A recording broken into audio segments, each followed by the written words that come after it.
할렐루야. 예, 우리 하나님 안에서 거하시는 여러분들에게 우리 주님의 크신 은혜와 복이 함께 하실 줄로 믿습니다. 예배 시간에 김 집사님이 막 머리를 막 쥐뜯어 가면서 막 괴로워하고 있는 거예요. 그래서 그 모습을 본 이 집사님이 아유 집사님 뭐예요? 왜 안 좋은 일이 있어요? 왜 그렇게 힘들어해요? 그랬더니 김 집사님이 하는 말이 아내와 싸운 일에 1년 전부터 아내가 친정에 가버렸어요.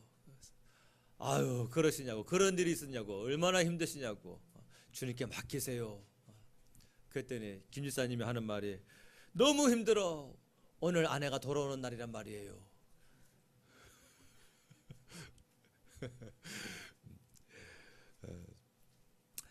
김 집사님이든 우리든 맡길 게 있어요. 분명히 하나님 앞에.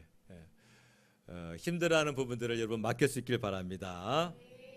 이 맡긴다라고 하는 거, 이 믿음이란 뭐냐면 맡기는 거거든요. 그 믿음은 맡긴다라는 건데, 이 맡긴다고 하는 것이 굉장히 추상적이에요. 사실은요, 눈에 안 보입니다. 그러다 보니까 어떤 사람은 나는 이제 주님께 맡겼습니다 하는데도 자세히 보면 안 맡긴 모습이 나타나요. 그래서 이 맡겼다라고 하는 것을 무엇으로 알 수 있는가 하면요, 맡긴 사람들에게는요 두 가지 모습이 나타나는데, 첫 번째로 기쁨이 나타납니다. 기쁨이. 이게 하나님이 주신 선물이에요. 오늘 묵도 시간에 읽어드린 말씀 같이 평안을 너희에게 주노라. 내가 주는 평안은 세상이 주는 것과 같으리라, 같지 아니하리라. 같지 아니하리라. 예수님이 주시는 평안은 세상에 줄 수 있는 평안이 아니라 더 본질적으로 우수하고 완성되었고 흠이 없는, 다시 걱정과 고민 가운데 빠질 수 없는 완전한 평안이라는 사실을 믿으시기 바랍니다. 그래서 맡긴다라고 하는 것에게는요, 첫 번째 우리 마음에 기쁨이 생겨요. 두 번째로 그 기쁨 가운데 편안함이 유지가 되어집니다. 그게 맡긴 사람들의 특징이에요. 아멘. 좀 어려우면 자녀와 엄마의 관계를 한번 상상을 해보세요. 생각을 해보세요. 자녀가 학교 갔다가 와서 엄마 나 오늘 학교에서 이런 일이 있었는데 이거 내 힘으로 못해. 어떡해. 큰일 났어. 야, 뭐 그런 걸 가지고 걱정하냐. 엄마한테 맡겨놔. 엄마가 알아서 다 할게. 그러면 이제 그 아들이든 그 딸이 엄마가 하겠구나 하니까 이제 기뻐지고, 그 다음에 그 평안함 가운데 자기 하루 나머지 일과 시간을 편안함 가운데 보낼 수가 있어요. 만약에 그것이 아니라 엄마가 할까 과연? 아빠가 과연 해줄까? 해가지고 막 밤잠을 못 자고 이리 척 저리 척 하다가 다음날에 또 의심이 돼가지고 막 그걸 불안해하고, 이건 맡긴 것이 아닌 거죠. 마찬가지입니다. 하나님 안에서 우리가 맡겼다라고 할 때 하나님은 우리에게 영적인 기쁨을 주십니다. 하나님이 맡아주셨다라고 하는 영적인 기쁨이 있는 거예요. 그 다음에 그 한순간의 기쁨으로만 그치는 것이 아니라 그 기쁨이요 이렇게 유지되어집니다. 다음날까지.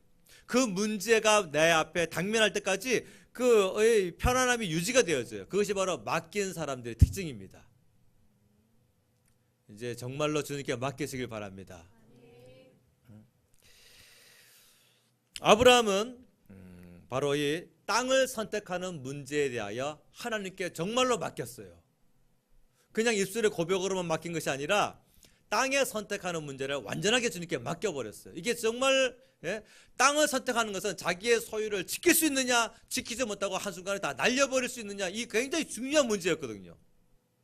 지금 우리가 창세기 14장을 보고 있는데, 이 바로 앞장에 어떤 사건이 있었습니까? 아브라함이 땅을 선택해야 될 문제를 가지고, 여기는 내 땅이니까 야 조카 롯 너는 저기로 가서 살아 하고서 먼저 소유권을 주장하지 않았어요. 누구든지 자기 소유를 지키고자 하면 자기 영역부터 그어놓는 것이 인간의 본성 아니겠습니까? 근데 아브라함은 그렇게 하지 않았어요. 왜? 어차피 이곳은 하나님께서 나에게 허락하신 약속의 땅이다라고 하는 것에 대한 믿음이 있었던 것이죠. 그래서 조카 롯과 자기 소유가 엄청 많아져가지고 목자들이 서로 싸울 때에 조카 롯에게 야, 너 땅 네가 먼저 선택해라. 네가 이쪽에서 영역을 차지하면 나는 반대편으로 갈게. 네가 이쪽에다가 영역을 가지면 내가 이쪽으로 갈게. 우리 싸우지 말고 네가 먼저 땅 선택해라. 이것은요 자기의 소유를 완전히 다 내려놓지 않냐면 할 수 없는 결정입니다.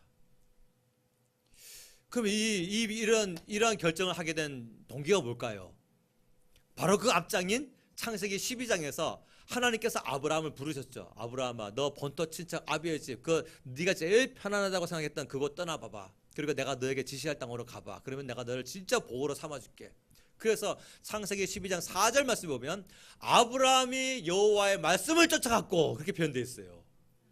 아브라함은 여호와의 말씀을 쫓아갔고, 그 다음에 롯도 그와 함께 갔으며, 롯은 아브라함을 쫓아간 거예요. 이게 하나님께서 딱 말씀 가운데 뭔가의 영적인 뉘앙스를 딱 풍기게 하신 거예요. 아브라함은 하나님의 말씀을 쫓아갔고, 롯은 자기의 그 작은아버지 아브라함의 뒤를 쫓아갔다라는 것이 영적인 뉘앙스가 풍기는 거예요. 거기서부터. 아유, 아니나 다를까, 창세기 12장에서 하나님께서 약속하신 그 땅에 딱 와보니까, 뭐 하나님이 이런 땅을 나한테 주셨어, 이렇게 말할 수 있는 땅이네. 흉년 들고 기근 들어가지고 도무지 내가 싹 끌어가지고 왔잖아요. 혼자 빈몸으로 온 것이 아니라 자기의 아내와 자기의 조카와 또 자기의 재산과 자기의 모든 소유를 다 끌어가지고 와보니까 비어있는 땅이네. 와보니까 흉년 든 땅이에요. 어떻게 살아갑니까? 해가지고 흘러 어디까지 갔어요? 문명사회인 애굽 땅까지 내려갔어요. 살려고 선택했던 결정이 죽을 뻔했잖아요.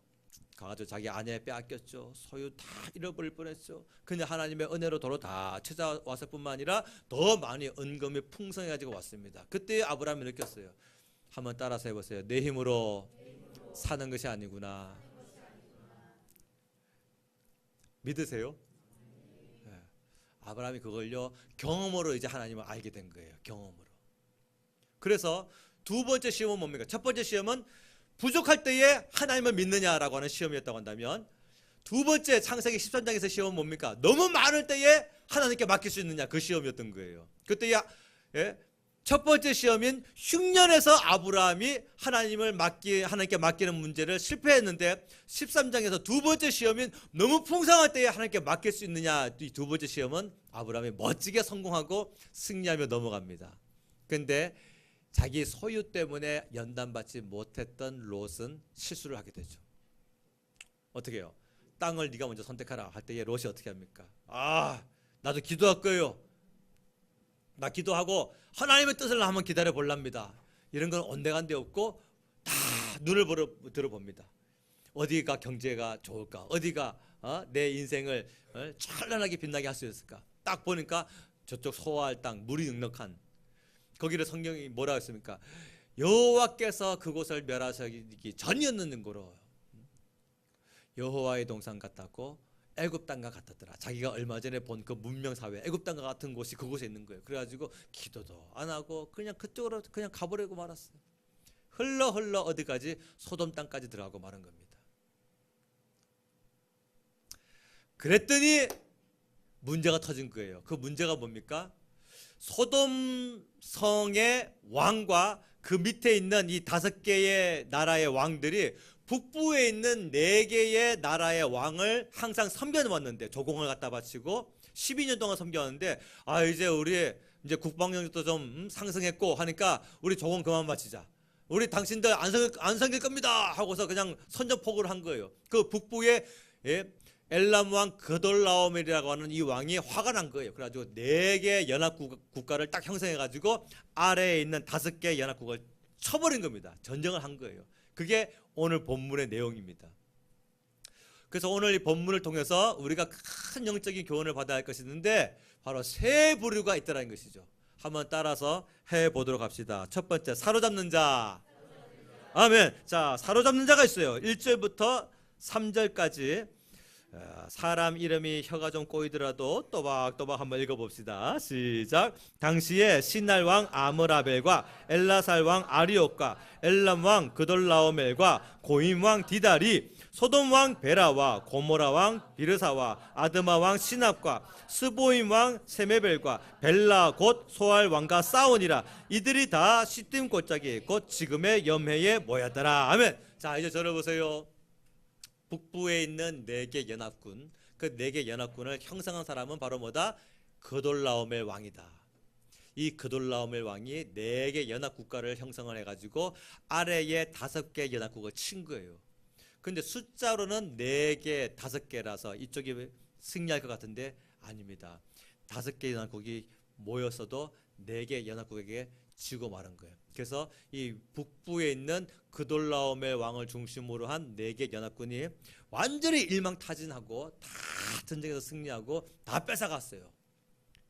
그래서 오늘 본문에 보니까 이 가나안 바로 옆에 전쟁이 벌어졌는데 이렇게 해서 많은 사람들이 노략당하고 또 사로잡혀 나가고 노예로 끌려가게 된 것이 바로 오늘 본문의 말씀이에요. 그러면 자 보세요, 여러분. 소돔성은요, 이 죄악 세상을 상징하는 거예요. 아멘.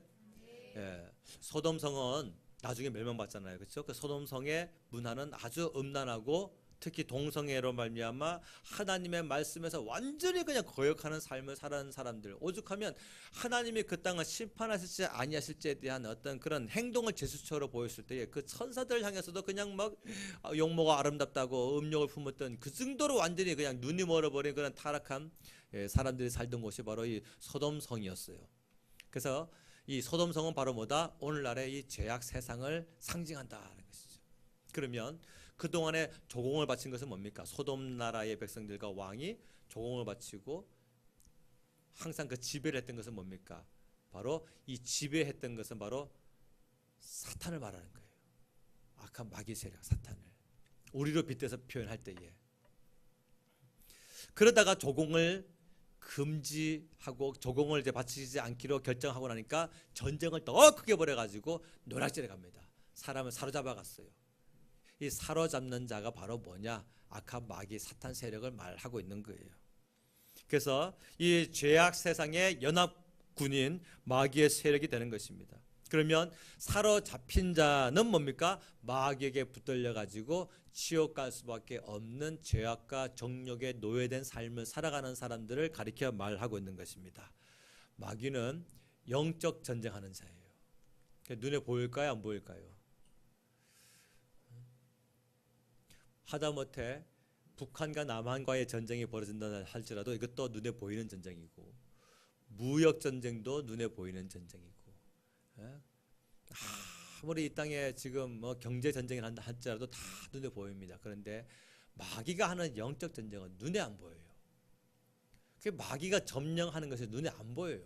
그런데 마귀가 점령하기 위하여 하는 그 전쟁의 전쟁터가 어딘가 보면요, 사람의 마음과 생각입니다.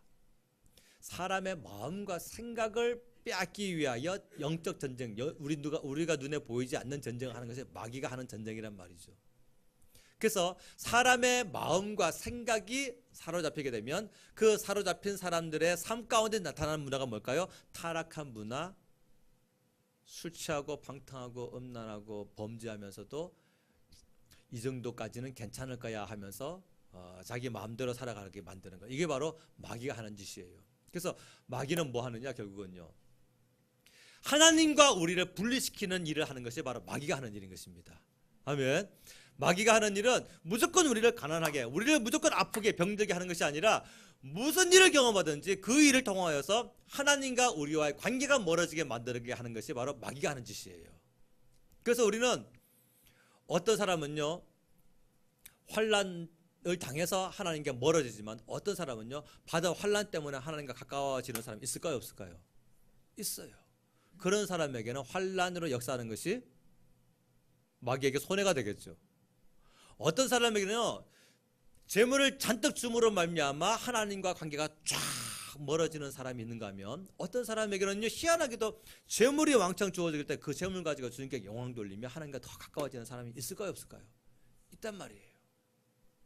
그래서 마귀가 하는 일이 전부 다 무조건 고통이다, 환난이다라고 말할 수가 없는 것이 그 사람의 신앙의 됨됨이에 따라서 악한 마귀도 지혜롭게 영적 전쟁하고 있다는 말씀이에요.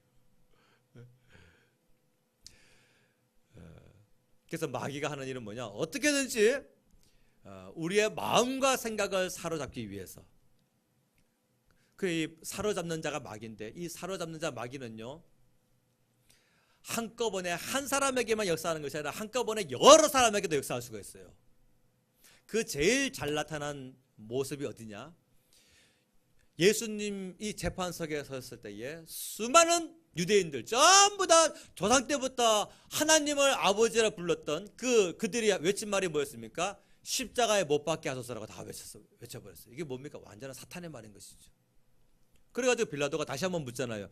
야, 내가 니들의 왕을 십자가에 못 박아서 되겠냐? 그랬더니 뭐라 했습니까? 그들이 하는 말이, 차차차, 맞아, 어쩌면 저분이 우리가 부르는 그 하나님 아버지가 왕이신데 그분의 아들이실 수도 있겠다라고 연관지어 생각할 수 있는 것이 아니라, 가이사 외에는 우리에게 왕이 없나이다 하면서 빌라도의 마음을 탁 찔러가지고 예수님을 죽이게 하려고.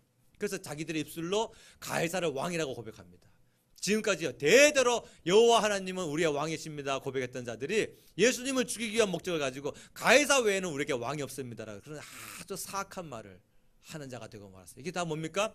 악한 마귀가 한 사람에게만 역사하는 것이 아니라 여러 사람에게 동시에 다수로 역사할 수도 있다는 사실이에요. 그럼 그 사람들이 누굴까요? 기도하지 않는 사람, 말씀 따라 사지 않는 사람. 그래서 성도 한 사람을 넘어뜨리기 위해서 여러 많은 사람들을 그 주위에 세울 수가 있고, 그 사람들 통해서 여러 가지 말들을 우리에게 듣게 할 수가 있는데, 그때에 기도하는 사람은 성령이 계셔서 성령의 능력으로 말미암아 숫자가 아무리 많다 할지라도 전혀 요동하지 아니하고 은혜 가운데 믿음으로 잘 승리할 수 있는 것입니다. 근데 기도하지 않는 사람이면 이 한 사람, 세워진 사람이 어떻게 될까요? 휘청휘청하는 거죠. 왜? 내가 사랑하는 사람들이니까, 나와 함께 했던 사람들이고, 내가 그동안 같이 먹고 입고 자고 같이 등 맞대면서 같이 살았던 사람들이니까 그들의 말에 의해서 내 신앙까지도 흔들려 버리고 맙니다. 그게 바로 기도하지 않는 사람들의 특징인 것이죠. 마귀가 그렇게 하기 위해서 여러분 한 사람을 넘어뜨리기 위해서요, 나머지 기도하지 않는 가운데 주님을 믿지 않는 사람들 많이 붙여가지고 여러분들의 신앙의 기초를 흔들고자, 그래서 여러분들의 마음과 생각을 사로잡게. 그러면 그것만 잡히면 뭐가 되는 거예요? 이제 하나님이 살아계실까, 예수님이 살아계실까, 막 이런 영적인 본질적인 것까지 막 뒤 흔들리게 만드는 것이 마귀가 하는 일이에요. 그래서 다시 뭘로? 세상살이 하는 사람으로 바쁘게 만들게 하는 것이 마귀가 하는 짓입니다. 여러분 바쁠 때에 더 기도하시기 바랍니다. 힘들 때에 더 주님 붙드시기 바랍니다. 그래서 사로잡는 자가 있다는 것이죠. 두 번째, 오늘 본문을 통해서 또 어떤 부류가 있느냐, 따라서 해보세요. 사로잡힌 자, 사로잡힌 자.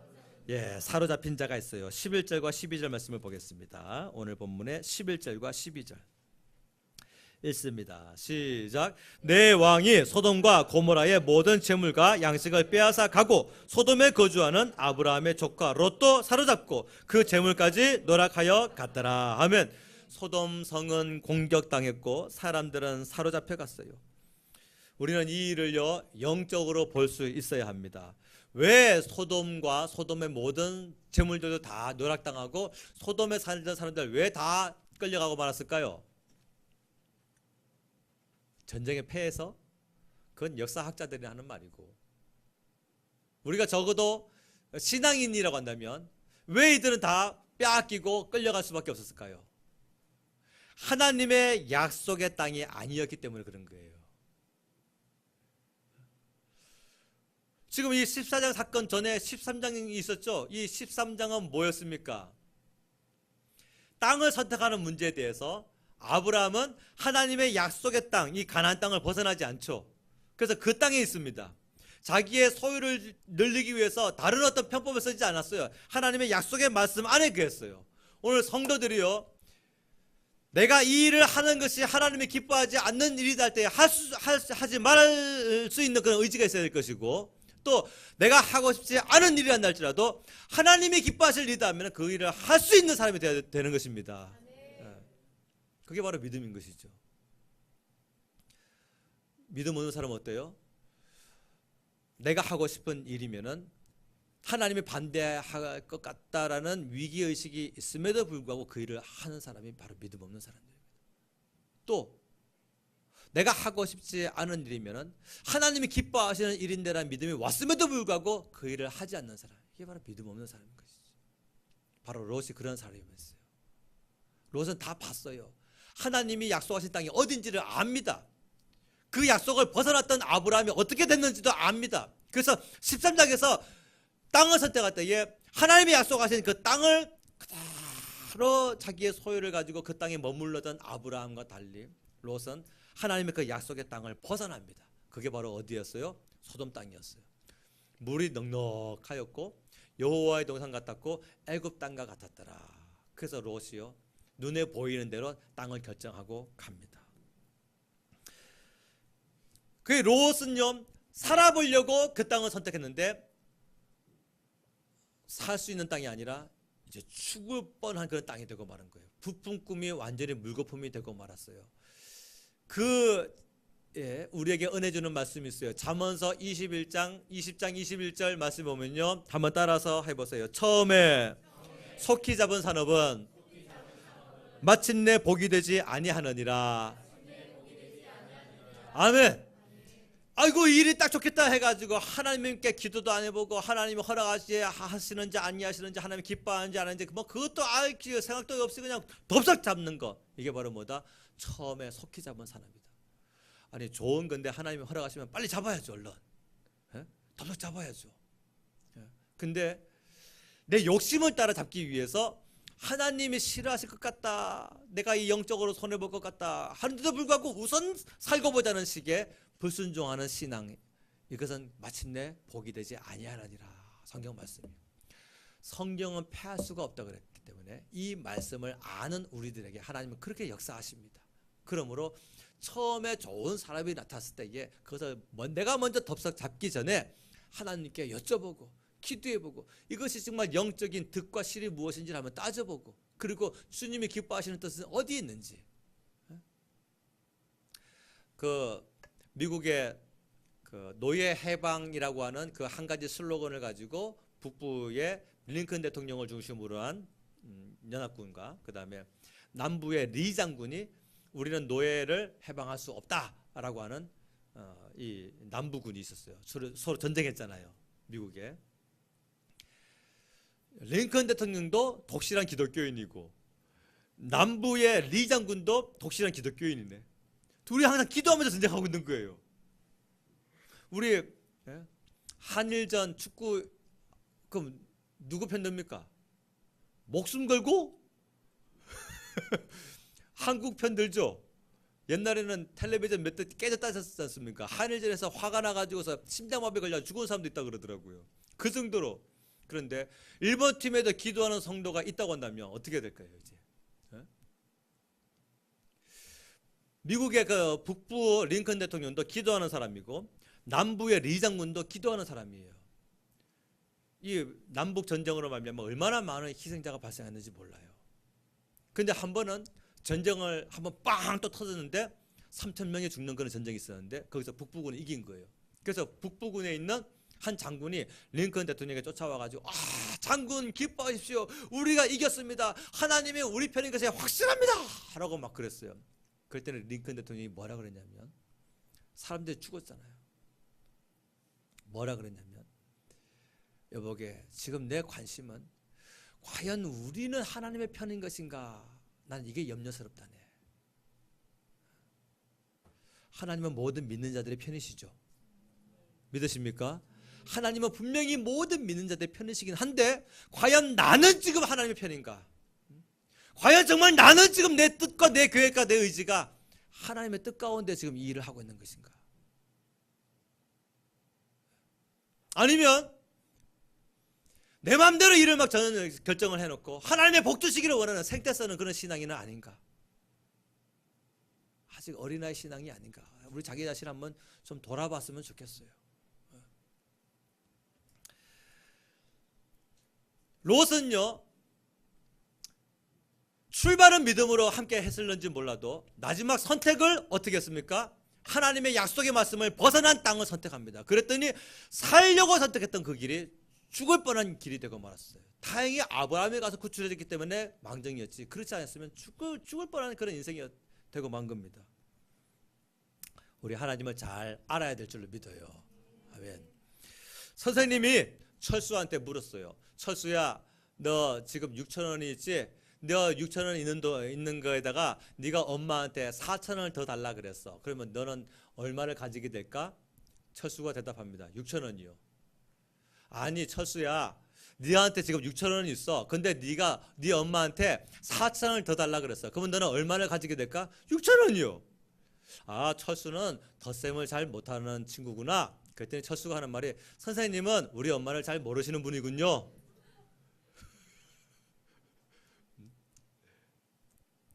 선생님은 덧셈은 잘 할 수 있었는지 몰라도 철수의 엄마는 몰랐던 거죠. 철수의 엄마는 누가 제일 잘 아는 거예요? 철수가. 왜? 같이 사니까. 철수 엄마의 됨됨이에 대해서. 성경을요, 여러분, 성경 공부를 하고 이론을 배우고 물론 필요합니다. 그런데 하나님을 아는 건요, 다를 수가 있어요. 우리가 이 말씀대로 순종하며 따를 때에 내가 할 수 없는 일을 해내시는 하나님을 경험하는 것, 그것이 바로 우리가 하나님을 아는 것입니다. 나는 정말 하기 싫었지만 하나님이 성경 말씀을 보니까 기뻐하시는구나 해가지고 그래도 하기 싫은 일을 그 해내는 것, 그때 하나님께서 정말 나의 하는 일을 잘되게 하심으로 말미암아, 아, 하나님이 이 일을 정말 기뻐하셨구나라고 내가 체험되어지는 것, 이게 이런 과정들이 다 뭡니까? 우리가 하나님을 알아가는 거예요. 근데 이런 일은 내가 내 스타일이야, 저런 일은 내 스타일이 아닌 것 같아 해가지고 예수 스타일이 나타나야 되는데 예수 스타일이 안 나타나고 자꾸 자기 스타일이 나타나는 거예요. 하나님을 모르는 겁니다. 하나님을 아는 사람은요, 자꾸 이렇게 다듬어져 가요. 어떻게? 하나님의 사람으로 다듬어져 갑니다. 하나님을 아는 사람은 하나님을 경험한 사람이고, 하나님을 경험한 사람은요, 말과 행동에서 하나님의 기뻐하시는 모습을 이렇게 점점 깎여가고 다듬어져 갑니다. 우리 그렇게 좀 다듬어져 가기를 주 이름으로 축원합니다. 오늘 창세기 14장 내용이 바로 그겁니다. 하나님은 주실 자에게 주시고 맡길 자에게 맡기시고 복 주실 자에게 복 주시고 징계하실 자를 징계하시는데, 그 하나님의 선택은 전부 다 전적인 하나님의 권한 안에서 결정되어진다는 사실이에요. 우리의 어떤 됨됨이 때문이 아니라, 우리의 어떤 노력 때문이 아니라 하나님의 선하신 계획. 그래서 지금 당장은 내 방법이 더 선한데 라고 했는데, 그래도 아니야, 하나님의 우선이지 해가지고 하나님 말씀대로 순종할 때에 나중에 시간이 지나고 나면 그 일이 너무너무 잘 되게 될 때에 그때 비로소 우리가 고백하게 되죠.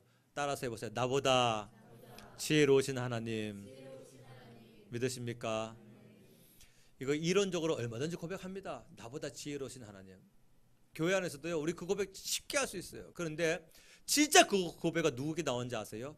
내가 정말 이 일을 꼭 놓고 싶지 않았는데 하나님 때문에 내가 놔버렸더니 내가 놓기 전보다 더 풍성하게 만드신 하나님을 경험하게 되는 거예요. 그때에 나보다 지혜로우신 하나님, 진짜 그 고백 그때 나오는 겁니다. 내가 정말 하기 싫었던 일인데 하나님이 기뻐하시겠다 해가지고 그 일을 해낼 때에, 와, 내가 상상하지 못했던 하나님의 그 보이지 않는 손길이 나와 함께 하심으로 말미암아 내가 기대했던 것보다 더 풍성하게 거두신 하나님을 보고서 그 고백이 나오는 거예요. 나보다 지혜로우신 하나님. 그 고백은요, 우리의 자녀에게도 나타나야 되는 것이고, 우리의 재물에도 나타나야 되는 것이고, 우리의 신앙에도 나타나야 되는 것이고, 우리의 가정생활, 직장생활, 사회생활, 교회생활 어디에서든지 하나님이 역사하시는 손길을 체험해야 될 줄로 믿습니다. 그래서 성공할 것 같아 보이는 길이라 할지라도 기도로 결정할 수 있는 믿음의 여유가 있는 지혜로운 성도가 되시기를 예수님의 이름으로 축복합니다. 자, 세 번째 한번 따라서 해보세요. 자유케 하는 자, 자유케 하는 자. 자, 14절부터 16절까지 보겠습니다. 14절부터 16절 읽습니다. 시작. 아브라함이 그의 조카가 사로잡혔음을 듣고 집에서 길리고 훈련된 자 318명을 거느리고 단까지 쫓아갔어. 그와 그의 가신들이 나뉘어 밤에 그들을 쳐부수고 다메섹 왼편 호바까지 쫓아가 모든 빼앗겼던 재물과 자기의 조카 롯과 그의 재물과 또 부녀와 친척을 다 찾아왔더라. 아멘. 아브라함의 군대는요, 14절에 보니까 아브라함이 그의 조카가 사로잡혔음을 듣고 아이고 어떡해, 하나님이 구하실 줄로 믿어요 하고 기도만 하고 집에 앉아 있었던 것이 아니라 믿음이 있었기 때문에 일어난 거예요. 갑니다. 찾으러. 집에서 길리고 훈련된 자 318명을 거느리고. 자, 이제 저를 보세요. 그 당시에 318명 하면 부족 국가였기 때문에 적은 숫자는 아니었어요. 꽤 많은 숫자였습니다. 하지만 북부의 연합군인 4개 나라 연합군과 상대하기에는 턱도 없이 부족한 숫자였어요. 이 북부 연합군 4개 연합군과 318명과 싸우는 것은 말 그대로 계란으로 바위치기 싸움이었어요. 근데 갑니다. 아브라함만 간 것이 아니라 그 318명도 함께 갔어요. 이 말은 곧 무엇이냐? 아브라함이 이 318명을 집에서 길리고 훈련할 때에 야, 너 칼 들어, 너 방패 들어. 하지만 이 전쟁 앞에서 하나님께서 우리와 함께 하신다는 믿음이 있어야만 우리가 승리할 수 있는 거야 하고서 믿음으로 전쟁 훈련을 자주 시켰다, 그 뜻입니다. 그렇지 아니하면 절대로 이 318명이요 4개 나라 연합군과 싸우지 못합니다. 비슷한 전쟁이 있었죠. 기드온의 300용사.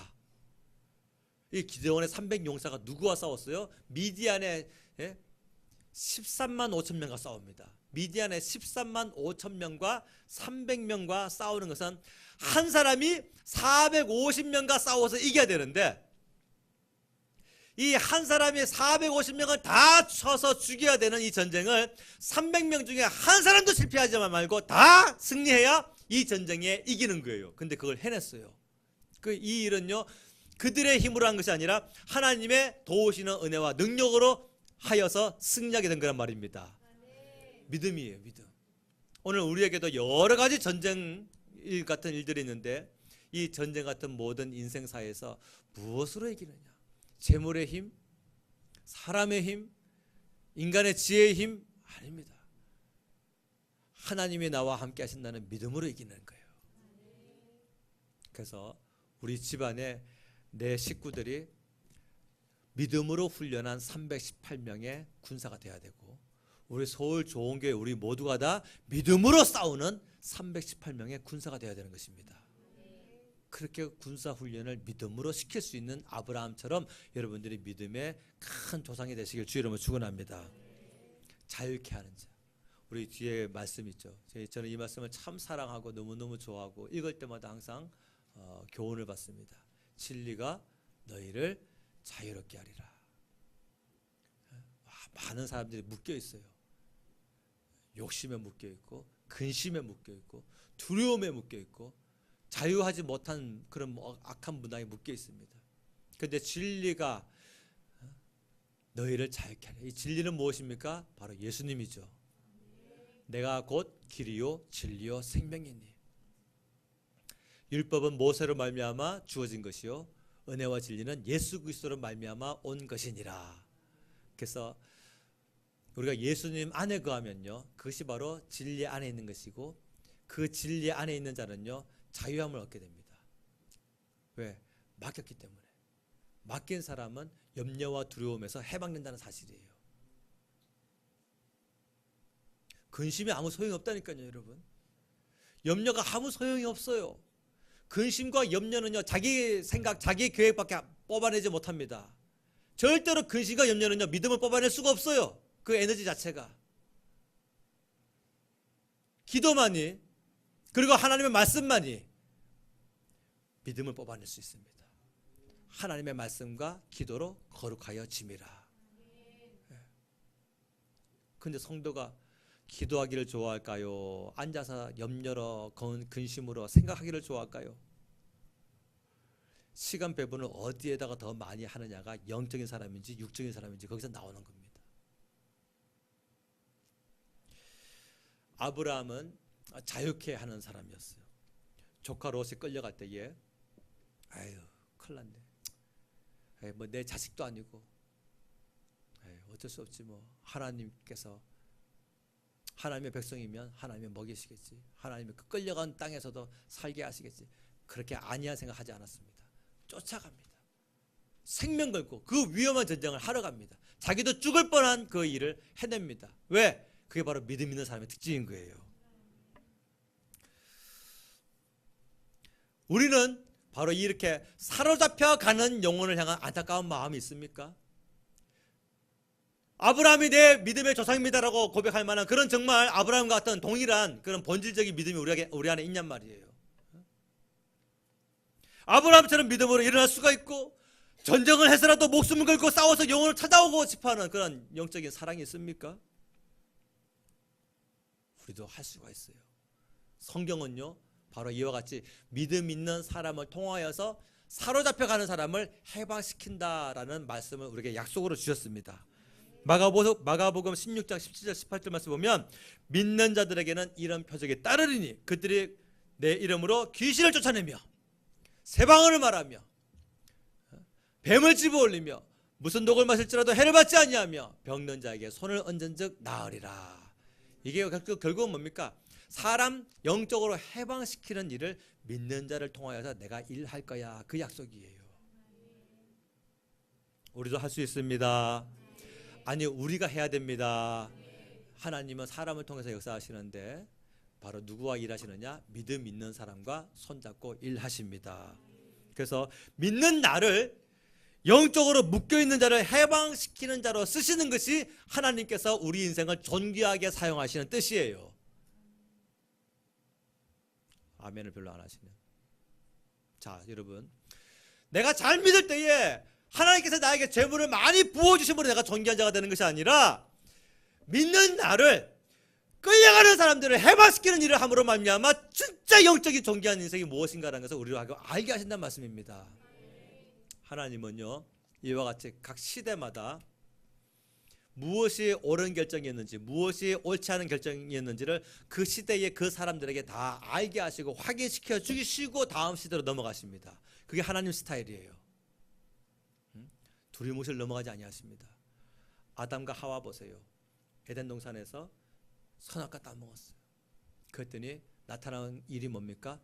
에덴 동산에서 에덴 동산을 잃어버린 것이었고 수고하면서 해산을 하는 것이고 아담도 막 땀을 뻘뻘 흘려야만 좀 땅의 그 소산을 좀 얻은 것이고 그 다음에 사랑하는 자식 낳았더니 한 자식이 한 자식을 때려가지고 죽여가지고 피가 땅에 흐르는 모습을 부모가 보게 된 거예요. 그 얼마나 가슴이 떨어질 일입니까?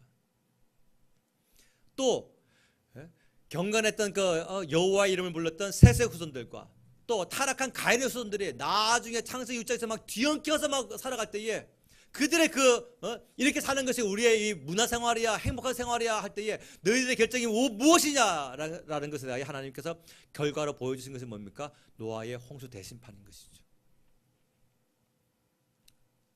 또 바벨탑 사건을 보세요. 우리가 이 꼭대기를 하늘에까지 닿게 하고 우리의 이름을 내고 온 지면에 흩어짐을 면하자 하면서 바벨탑을 높이 쌓을 때에 하나님께서 그 바벨탑 쌓는 사람들을 흩어지심으로 말미암아서 그들의 결정이 옳은 결정이었는지 옳지 않은 결정이었는지를 확인하고 가셨어요. 또 창세기 12장 13장 사건을 통해서 아브라함의 땅을 선택하는 기준과 롯의 땅을 선택하는 기준이 무엇이 옳은 결정이고 무엇이 틀린 결정이었는지를 하나님께서 명백하게 보게 하셨는데 그것이 뭡니까? 먼저 말씀을 벗어난 약속의 말씀 약속의 땅을 벗어난 선택을 했던 롯은 사로잡혀가는 자가 되어버리고 약속의 말씀을 떠나지 않냐고 그 안에 있는 아브라함은 바로 자유자가 되고 강한 자가 돼서 사로잡혀가는 사람을 다시 또 잡아와가지고 해방시켜주는 자유케 해주는 그 일을 함으로 말미암아 누가 참 승리자인지를 하나님은 그 시대에 알게 하셨다는 사실입니다. 오늘 우리 시대도 마찬가지예요.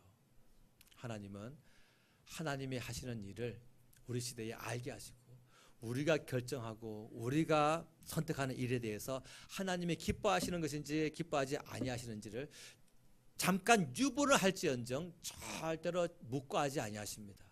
하나님은 확인하십니다. 그러므로 말미암아 얻는 효과가 무엇일까요? 하나님 당신만이 옳습니다. 주님만이 옳습니다. 내 뜻과 내 계획을 내려놓고 이제 주님 뜻대로 순종하며 살게 하여 주옵소서.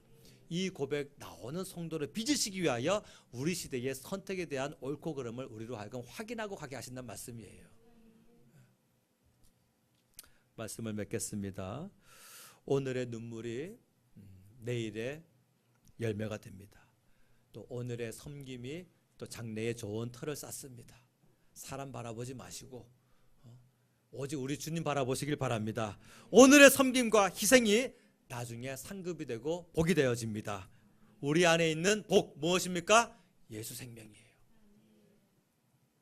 이것 때문에 내가 전능하신 하나님을 아버지라 부르는 영적인 혜택을 누리게 된 것입니다. 그러므로 우리 안에 있는 이 영적인 최고의 복, 예수 생명을 다른 사람에게도 전해줄 수 있는, 사로잡혀가는 사람을 다시 사로잡아 와서 자유케 해주는 하나님께 쓰임받는 인생 되시기를 주 이름으로 축원합니다. 기도하겠습니다. 함께 동성으로 기도할 때에 내 영혼을 소생시켜 주시옵시고, 내 무기력했던 신앙생활이 기도를 통하여서 다시 한번 힘을 얻게 하시며, 우리의 발을 사슴 같게 하사 높은 곳을 걷게 하시는 주님, 다른 일반 지진들이 함께 할 수 없는, 사람들 보기에는 위험한 곳이지만 나로 하여금 안전한 곳에 거하게 하시는 그 전능하신 하나님의 손길을 체험하기를 원합니다. 주여, 세상 사람들은 위태하다 할지라도 주님의 말씀 안에 거하는 것이 가장 안전한 인생인 것을 알았사오니 믿음의 조상 아브라함을 본받아 이제 우리도 하나님의 약속의 말씀 안에 거할 수 있는 자가 되게 하여 주옵소서.